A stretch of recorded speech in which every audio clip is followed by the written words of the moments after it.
Hello guys, welcome back to my channel. I'm your host Chris Davis, and today we're going to do another Dragon Ball Daima review. This will be for episode 9. So I really enjoyed this episode.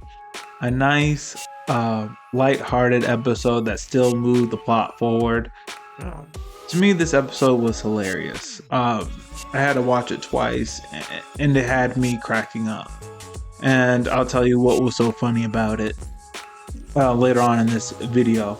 But with the review, with the episode, it starts off with Goku. He's flying in the Gendarmerie ship with Glorio, Supreme Kai, and Pansy. And everyone's starting to doze off. Everyone's sleepy. Goku is sleeping. And then Glorio talks about, hey, should we take a break? And Supreme Kai goes on, said, sure, let's park somewhere remote where no one can find us. And then Pansy's complaining, saying that she's tired of camping out, that she wants to stay in a hotel, and she wants to be able to take a bath. And then Glorio and Supreme Kai are talking about Goku, that Goku's gonna stand out if we do that. And then Pansy comes up with an idea of putting a bear hat on Goku. And Goku doesn't really like it because it's smushing down his hair and the hat's very itchy. But Glorio's like, okay, this will work, let's go along with it. And they're in the hotel, and then when they're going through it, they're being spotted by two Majin, and Glorio's telling them for security purposes they have to all stay in one room, and they'll order room service to come to the room. Goku, due to the hat being very itchy, takes off the hat, and the two Majin see him, and they notice that he has the Dragon Ball. They didn't just have it standing out, they had it in a bag, but the two Majin were able to use their deductive reasoning to know what was in the bag was the Dragon Ball. They know that that's Goku and they have the Dragon Ball. So they come up with this sneaky heist to get the Dragon Ball. So one Majin's causing a disturbance to lure Goku and the rest out, and then when one Majin sees that he's gotten their attention, he blows a whistle, and then another Majin comes in and steals the Dragon Ball. And just when you think that, oh, they lost the Dragon Ball, Pansy was able to think ahead and put a tracker on the Dragon Ball. I'm glad that she did that because they went through a lot of trouble getting it. So Pansy is able to tell Goku where they are. Goku is able to locate them, and this is a really funny moment because Goku asked them so nicely, in such a nice way, hey, will you please give the Dragon Ball? And he asked in such a nice way, as if they were just gonna give it to them. They just run away from Goku, they fly away. And then Goku does this little thing where he cracks his fist and he bends his neck over. It's like, do we really have to do this, guys? And he goes off and he's chasing after these guys, and they're trying to keep away with the Dragon Ball. But Goku's able to get it, and just when they're about to charge Goku and fight him to get it back, Glorio shows up and he uses his magic lightning and he whips them all away, and they're able to go back into their hotel room.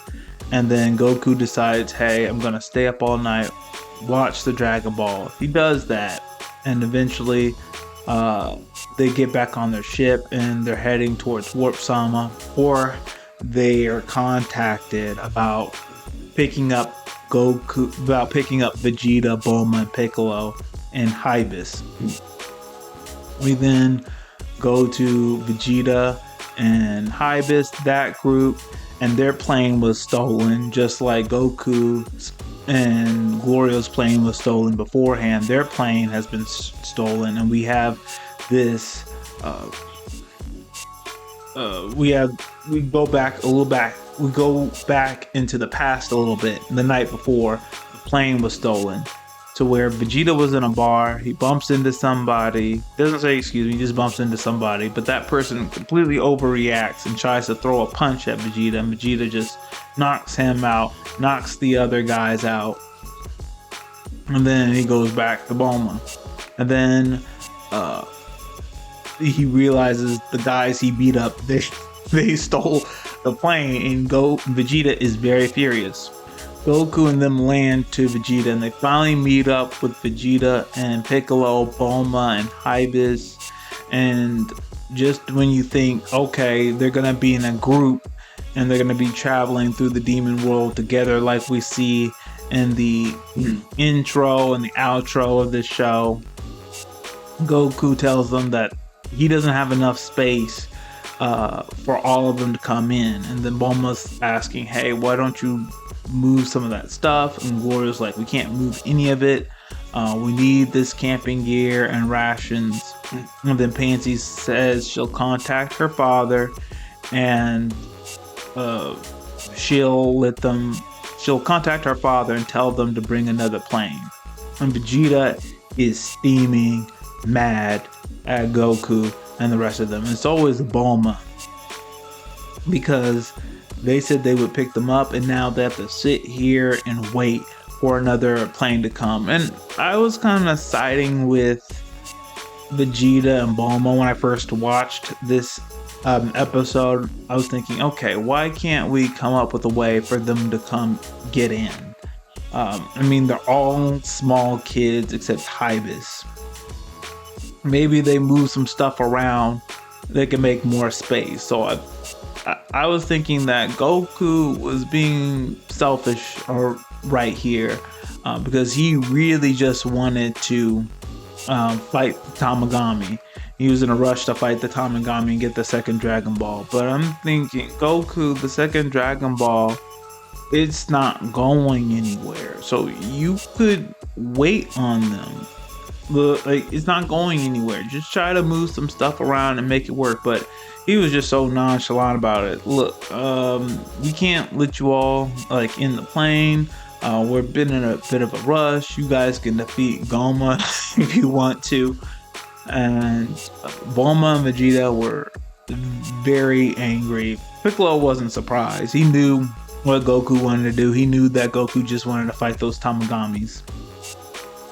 So they take off, and then Vegeta and them are sitting waiting for a plane. But the guys, the Majin, who stole their plane, they show up. This is funny. This is where the scene gets really funny. It reminds me of old like Dragon Ball, and even of like old kung fu movies, old martial arts movies like in the 70s and 80s, where people would be minding their own business, and then there would be this person or this group of people just looking for a fight. And I can't help but laugh at these Majin who are in a group looking to pick a fight, because they picked a fight with the wrong person. Vegeta, like someone who is not gonna hold back at all. Vegeta is more restrained than he used to be. It's still not the old Vegeta. This is still a new Vegeta, but still he's not as nice as Goku. He's not gonna pull any punches on these Majin. And I just love the acting in this episode. It's so good.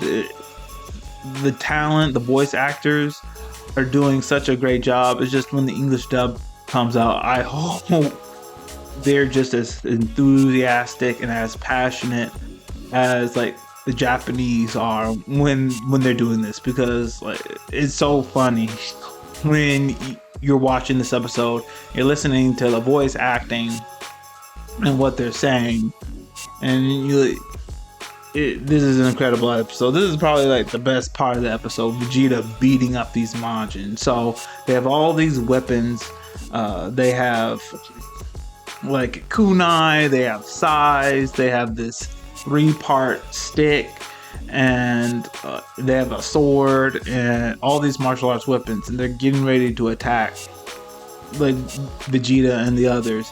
And Hybis runs away eating a potato chip. Like, he can't do anything. And then they all start charging Vegeta, and Vegeta is just demolishing these people, these Majin. He's dodging, he's beating them up, he's punching, he's kicking them, and he's just effortlessly beating these Majin soundly. And you can't help but laugh at the Majin because, like, do they realize who they're picking a fight with? After Vegeta beat them up in that bar, they should have gotten the message and not mess with them. But they came back in a group to fight Vegeta again. And Vegeta's just demolished them. Piccolo did a little something, he knocked out one guy, but this was mainly Vegeta knocking out all these Majin, all the fodder out. And then when the fight is all over, you just see people you see Majin laying on the ground, head out, groaning in pain. And then Vegeta's like, where is the ship? And then the other Majin, all beat up, tells them that, hey, we have the plane nearby. It's nearby. And then Vegeta's like, good.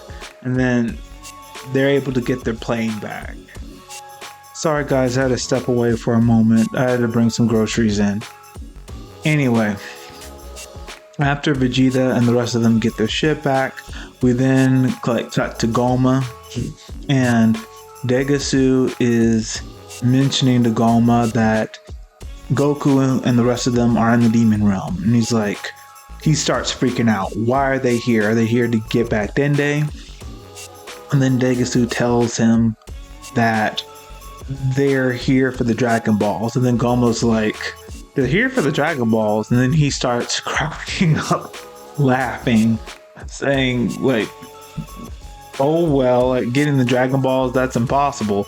He was laughing, basically calling Goku and the rest of them foolish for even attempting that, because no one in the demon realm has ever been able to get the Dragon Balls.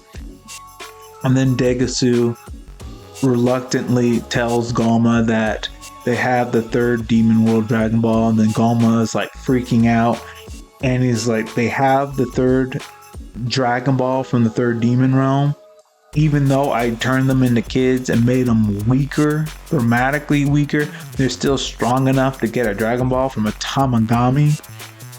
And then he starts letting loose on Degasu, reprimanding him, saying, what are you doing? Like, what have you done? Like, deal with them. And then Degasu looks completely useless, and he starts like flinching and trembling for Gomah, because even though Gomah may not be as physically strong, like, he has really powerful magic, and that's what we've heard over and over, that his magic abilities are super powerful. But it was just a really funny scene, seeing Gomah freak out, then laugh arrogantly, thinking that Goku and the rest of them are foolish for trying to get the third we're trying to get the Dragon Balls. And then he realizes, oh, they have the Dragon Balls, they have one Dragon Ball.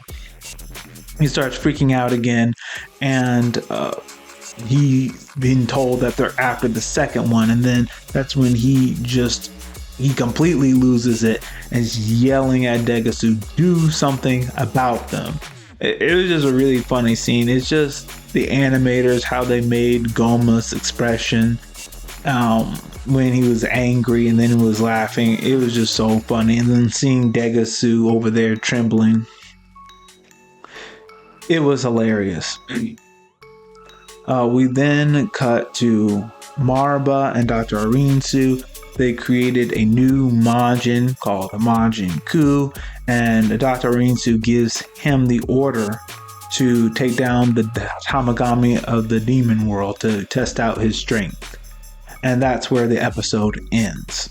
So overall, great episode. I really enjoyed it. Had some really funny moments. I like I said, I really enjoyed this episode. This episode was really good.